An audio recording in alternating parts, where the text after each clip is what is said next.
सियावर रामचंद्र की जय। पवन सुत हनुमान की जय। उमापति महादेव की जय। श्री राम जय जय राम। श्री राम जय जय राम। शिव जी की बारात बड़ी ही विचित्र है। जैसा दूल्हा है अब वैसी ही बारात बन गई है। रास्ते में चलते हुए भांति भांति के कौतुक होते जाते हैं। इधर हिमाचल ने ऐसा विचित्र मंडप बनाया है कि जिसका वर्णन नहीं हो सकता। जगत में जितने छोटे बड़े पर्वत थे जिनका वर्णन करके पार नहीं मिलता, तथा जितने वन, समुद्र, नदियाँ और तालाब थे, हिमाचल ने सबको न्योता भेजा। वे सब अपने इच्छा अनुसार रूप धारण करने वाले, सुंदर शरीर धारण कर सुंदर स्त्रियों और समाजों के साथ हिमाचल के घर गए। सभी स्नेह सहित मंगल गीत गाते हैं। हिमाचल ने पहले से ही बहुत से घर सजवा रखे थे। यथा योग्य उन स्थानों में सब लोग उतर गए। नगर की सुंदर शोभा देखकर ब्रह्मा जी की रचना चातुरी भी तुच्छ लगती थी। नगर की शोभा देख करके ब्रह्मा की निपुणता सचमुच तुच्छ लगती है। वन, बाग, कुएं, तालाब, नदियाँ सब सुंदर है, उनका वर्णन कौन कर सकता है। घर घर बहुत से मंगल सूचक तोरण और ध्वजा पताकाएं सुशोभित हो रही है। वहाँ के सुंदर और चतुर स्त्री पुरुषों की छवि देखकर मुनियों के भी मन मोहित हो जाते हैं। जिस नगर में सवई जगदम्बा ने अवतार लिया, क्या उसका वर्णन हो सकता है।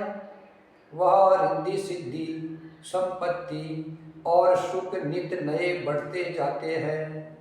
बारात को नगर के निकट आई सुनकर नगर में चहल पहल मच गई, जिससे उसकी शोभा बढ़ गई। अगवानी करने वाले लोग बनाव श्रृंगार करके तथा नाना प्रकार की सवारियों को सजाकर आदर सहित बारात को लेने चले। देवताओं के समाज को देख करके सब मन में प्रसन्न हुए और विष्णु भगवान को देखकर तो बहुत ही सुखी हुए। किंतु जब शिव जी के दल को देखने लगे तब तो उनके सब वाहन डर करके भाग चले। कुछ बड़ी उम्र के समझदार लोग धीरज धरकर वहां डटे रहे। लड़के तो सब अपने प्राण लेकर भागे। घर पहुंचने पर जब माता पिता पूछते हैं तब वे भय से कांपते हुए शरीर से ऐसा वचन कहते हैं, क्या कहे, कोई बात कही नहीं जाती। यह बारात है या यमराज की सेना। दूल्हा पागल है और बैल पर सवार है। सांप, कपाल और राख ही उसके गहने हैं।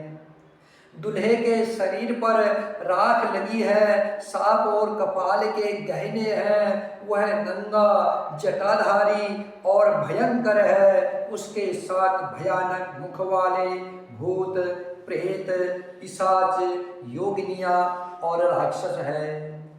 जो बारात को देखकर जीता बचेगा, सचमुच उसके बड़े ही पुण्य हैं और वही पार्वती का बिहाव देखेगा। लड़कों ने घर घर यही बात कही।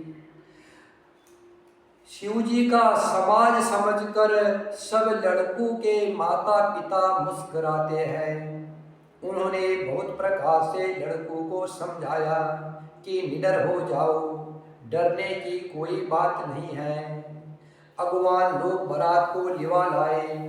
उन्होंने सबको सुंदर जनवासे ठहरने को दिए। पार्वती की माता मैना ने शुभ आरती सजाई और उनके साथ की स्त्रियां उत्तम मंगल गीत गाने लगी। सुंदर हाथों में सोने का थाल शोभित है। इस प्रकार मैना हर्ष के साथ शिव जी का परिछन करने चली। जब महादेव जी को भयानक भेष में देखा तब तो स्त्रियों के मन में बड़ा भारी भय उत्पन्न हो गया। बहुत ही डर के मारे भागकर वे घर में घुस गई और शिव जी जहाँ जनवासा था वहाँ चले गए। मैना के हृदय में बड़ा दुख हुआ। उन्होंने पार्वती जी को अपने पास बुला लिया और अत्यंत स्नेह से गोद में बैठाकर अपने नील कमल के समान नेत्रों में आंसू भरकर कहा, जिस विधाता ने तुमको ऐसा सुंदर रूप दिया है उस मूर्ख ने तुम्हारे दूल्हे को बावला कैसे बनाया। जिस विधाता ने तुमको सुंदरता दी उसने तुम्हारे लिए वर बावला कैसे बनाया। जो फल कल्प वृक्ष में लगना चाहिए वह जबरदस्ती बबूल में लग रहा है। मैं तुम्हें लेकर पहाड़ से गिर पड़ूंगी, आग में जल जाऊंगी या समुद्र में कूद पड़ूंगी।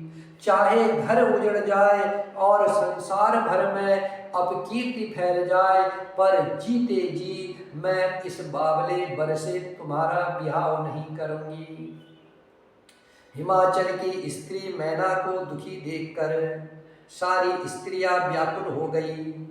मैना अपनी कन्या के स्नेह को याद करके विलाप करती, रोती और कहती थी, मैंने नारद का क्या बिगाड़ा था जिन्होंने मेरा बसता हुआ घर उजाड़ दिया और जिन्होंने पार्वती को ऐसा उपदेश दिया कि जिससे उसने बावले वर के लिए तप किया।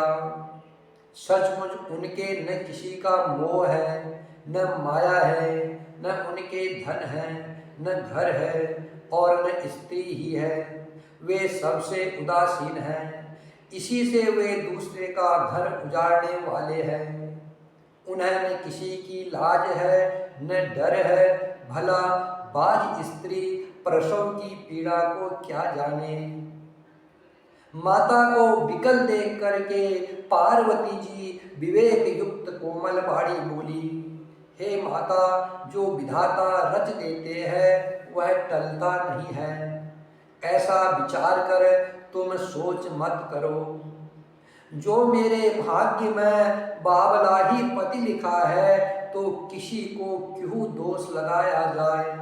हे माता, क्या विधाता के अंक तुमसे मिट सकते हैं? विधाता के लेख को तुम मिटा सकती हो?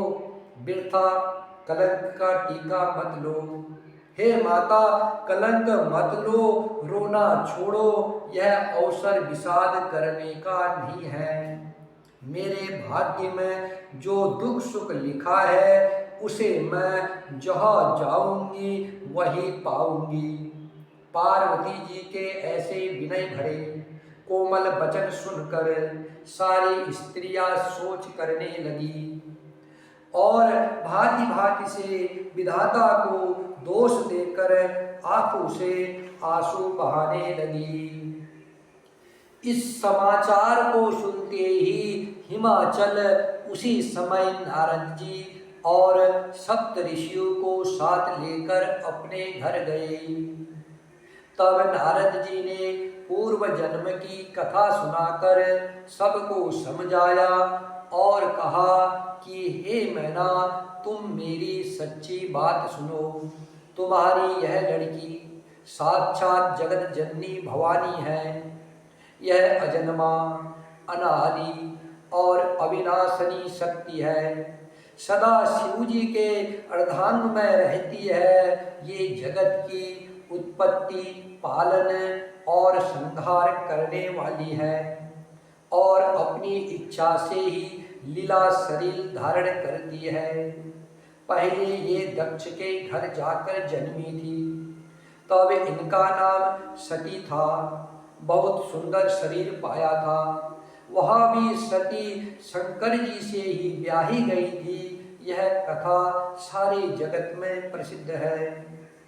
एक बार इन्होंने शिव जी के साथ आते हुए रास्ते में रघुकुल रूपी कमल के सूर्य श्री रामचंद्र जी को देखा। तब इन्हें मोह हो गया और इन्होंने शिव जी का कहना न मानकर भ्रमवश सीता जी का वेश धारण कर लिया। सती जी ने जो सीता का वेश धारण किया, उसी अपराध के कारण शंकर जी ने इनका त्याग कर दिया। फिर शिव जी के वियोग में ये अपने पिता के यज्ञ में जाकर वही योगाग्नि से भस्म हो गई। अब इन्होंने तुम्हारे घर जन्म लेकर के अपने पति के लिए कठिन तप किया है, ऐसा जानकर संदेह छोड़ दो। पार्वती जी तो सदा ही शिव जी की प्रिया अर्धांगिनी है।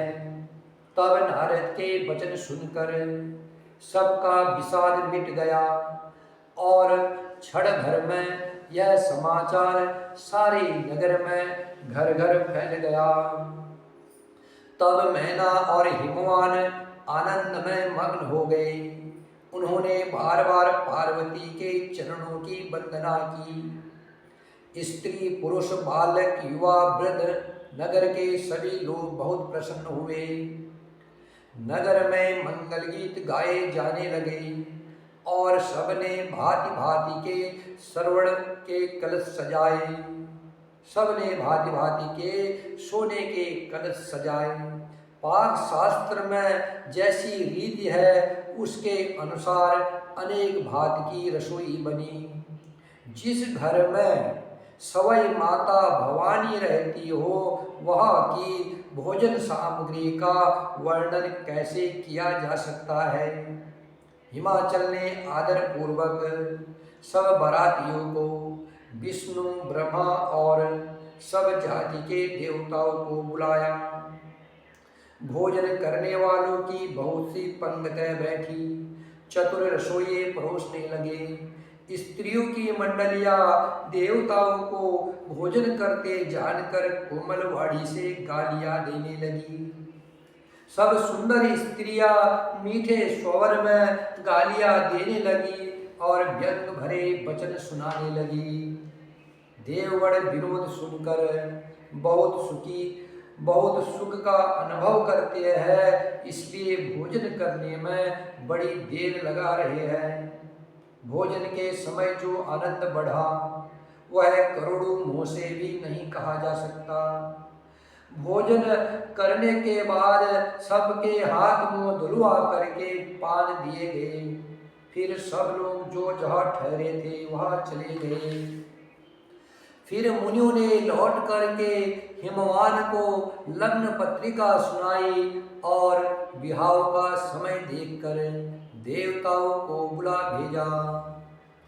श्री राम जय राम जय जय राम, श्री राम जय जय राम, श्री राम जय जय राम, श्री राम जय जय राम। सियावर रामचंद्र की जय, पवन सुत हनुमान की जय, उमापति महादेव की जय।